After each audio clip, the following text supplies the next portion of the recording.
Probably because of centuries of conditioning, people still find it hard to let go of duality.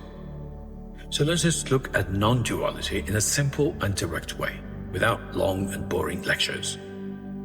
The whole problem begins when subjective awareness gets tied to one body and starts thinking, I am only this body.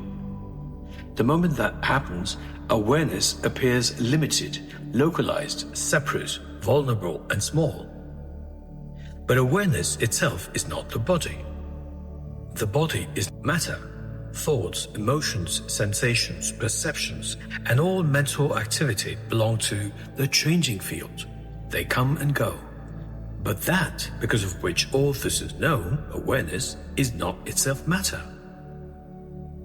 There are only two factors in this entire existence, that which can be destroyed and that which cannot be destroyed. All physical forms come to an end. Now, let us refine this. Matter can be destroyed, space cannot be destroyed. Everything material changes, breaks down, dissolves, transforms, and disappears. But space remains. Space is what enables the existence of anything. So when it is said that the Atma is indestructible, it is because it does not matter. It is awareness. Awareness is not a material object sitting somewhere inside the body. It is not a thing hidden inside the chest or trapped inside the brain. It is not a shape, a lump, or a substance. For that reason, it cannot be destroyed. For that same reason, it's all-pervading. Just for a moment, do not think of yourself as merely this body. Now, think of planet Mars, or think of the Andromeda Galaxy or the Centaurus Galaxy. Immediately, you're there. Your attention is there. In fact, the truth is not that you physically traveled there with your body. The truth is that, as awareness is everywhere and not confined, it was only your point of attention that shifted there. Think about it. You think you're here only because you identify with one body. Your physical body is here wherever you are. But awareness itself is not trapped in that body. You only assume that you are trapped in that body. Now, I will give you a simple analogy. Just imagine that you are space, the sky, the whole atmosphere. Yes, think that you are the entire atmosphere. Now, how would you look at planets, stars, galaxies, suns, moons, clouds, humans, animals, birds, and everything else? Would you think they are other than you or outside you? When you are the whole of space, would it make sense to think that there is something outside you? No. Whatever there is can only exist within you. If you are space, then all planets exist within you. All stars exist within you. All galaxies exist within you. Every movement, every object, every form can only appear within you. Nothing can stand outside you. Let us be clear about something. Whenever you visually perceive anything, where do you see it? You see a person or an object directly before your eyes, or even its picture. So where does whatever you see exist? In space, correct? Whatever exists has to exist in space. There is no other way. Now close your eyes and think of anything, any person or any object, even as small as an insect or as big as the sun or even bigger. You see a mental image, right? Where do you see that? In your mind. But even in your mind, you see it in space, or rather in your mental space, correct? That space is your field of awareness. It is like a movie screen on which films are projected. The screen is not affected by the nature of the film projected, whether it's a happy one or a sad one. Now, when you step back, you realize that when you visualize the vast universe, you did so in your field of awareness.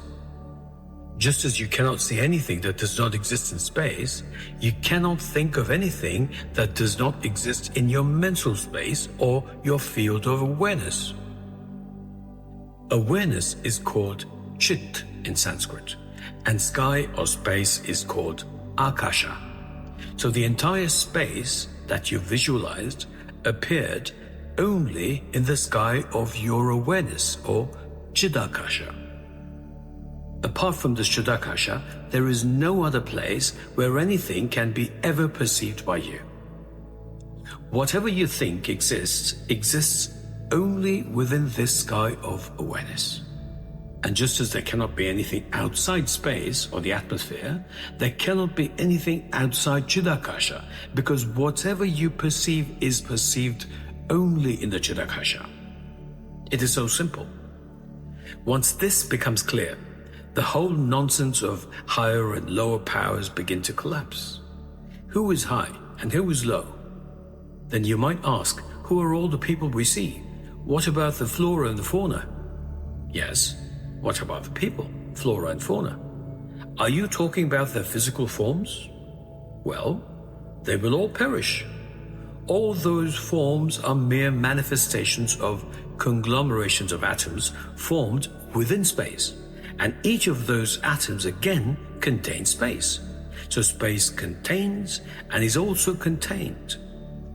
Bodies differ, minds differ, knowledge differs, behavior differs, capacity differs, but the same awareness shines through all. So no one is absolutely high and no one is absolutely low. Only ignorance makes people belittle themselves, glorify another embodied human being, and mentally enslave themselves. That is why, when some dualistic devotee gets carried away, I ask a simple question. Does your Baba eat, sleep, and excrete like all of us? If the answer is yes, then what exactly is so absolutely different about him? Why place him in some absolute category above yourself? He too is an embodied being. That is why Shloka 5.18 in the Srimad Bhagavad Gita is so important. Krishna says that the wise see the same in a brahmana, a cow, an elephant, a dog, and even one who eats dog meat. That is Advaita drishti. Not sentiment, not blind devotion, not inferiority, not superiority, and certainly not cult psychology. Clear seeing. The same awareness appearing through different names, forms, bodies, minds, and conditions.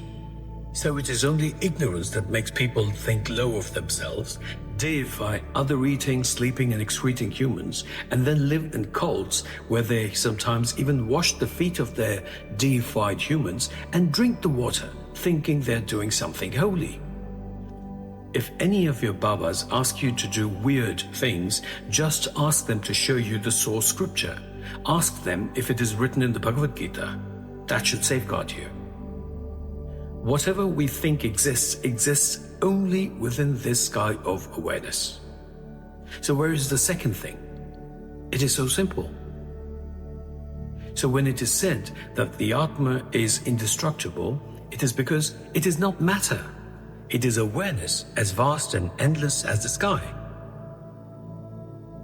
It is the term spirit that usually confuses people.